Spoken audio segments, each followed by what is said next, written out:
update her on what?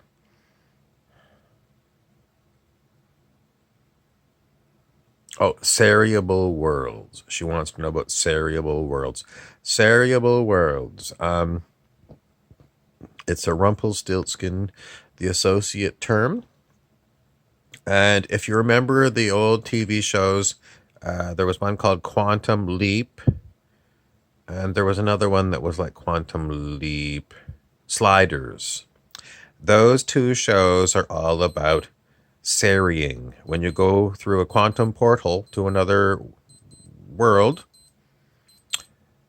this is my famous watch that beeps when it wants you to pay attention. Um, when you go from one quantum world to another quantum world, in other words, one version of Earth to another version of Worth,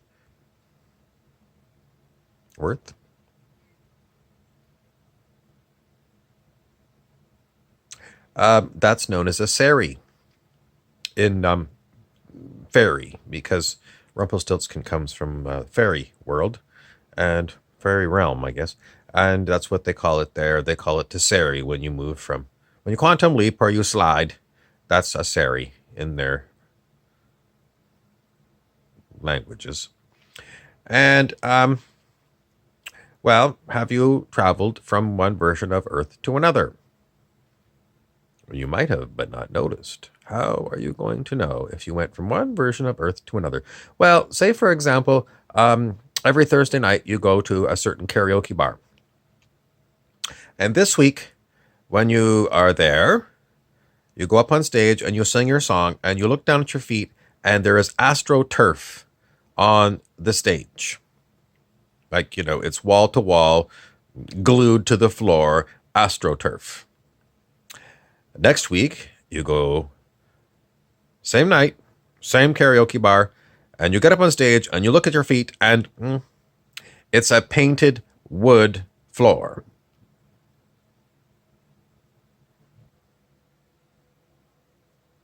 That could be an example of you having sometime during that week-long period moved from one version of Earth to another. Sometimes people call these kind of oddball things matrix glitches. That kind of implies that you're in the same matrix, but there's a glitch. And, one last week, the matrix showed you, the AstroTurf, and this week it's a painted wood floor. But Rumpelstiltskin says, no, that's pretty much incorrect because it makes you think, well, you really haven't moved from one world to another.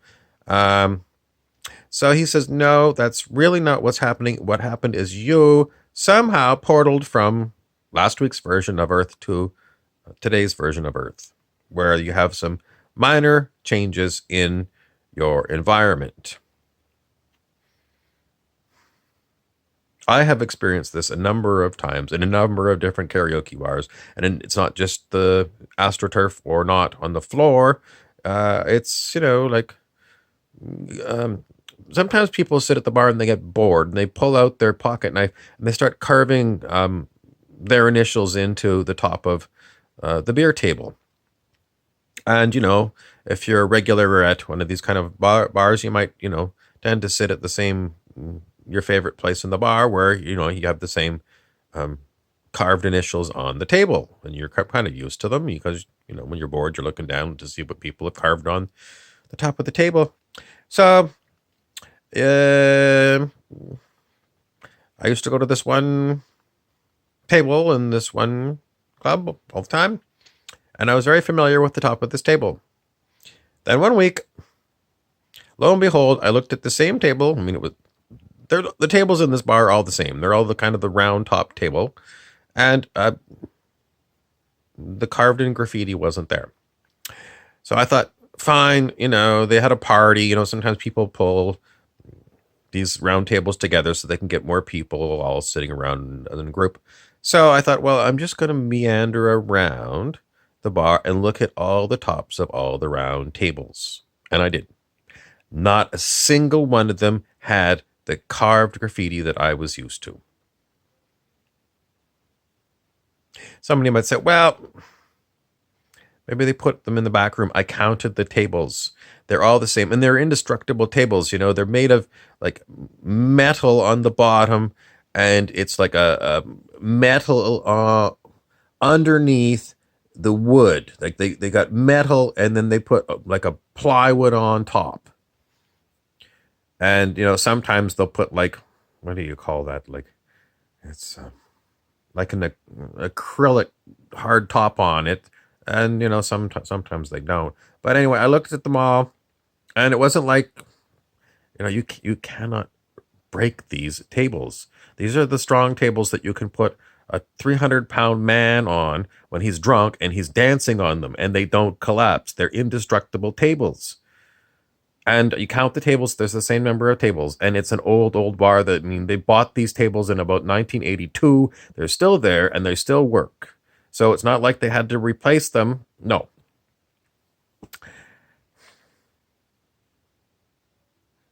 So I definitely went to a different version of Earth. That's a Serry, and that's what happens. Keep looking for details.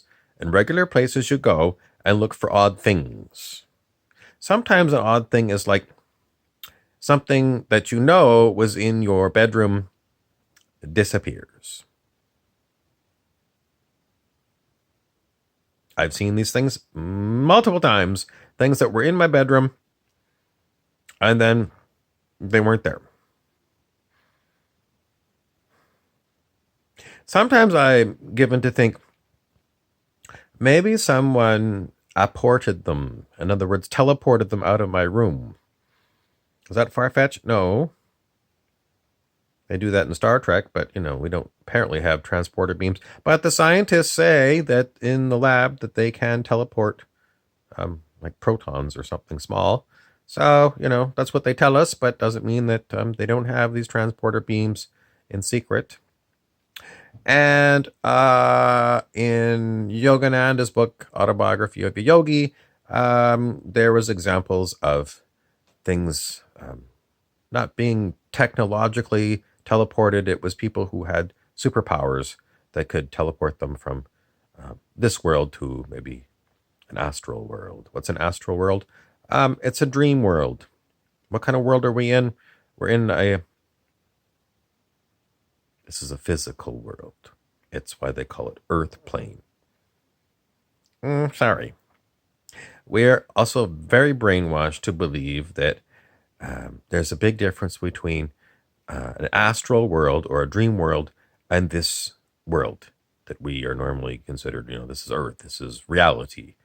We have dreaming when you're asleep, and you have like reality when you're awake. It's a lie. It's brainwashing, and it's designed to keep you feeling more stable when you're kind of getting out of bed. But this world that we live in is pretty much the same thing as an astral world. Take my word for it. I've had lots of training from astral beings who are perhaps fairies or cartoon characters or throwbacks to other time periods on the planet.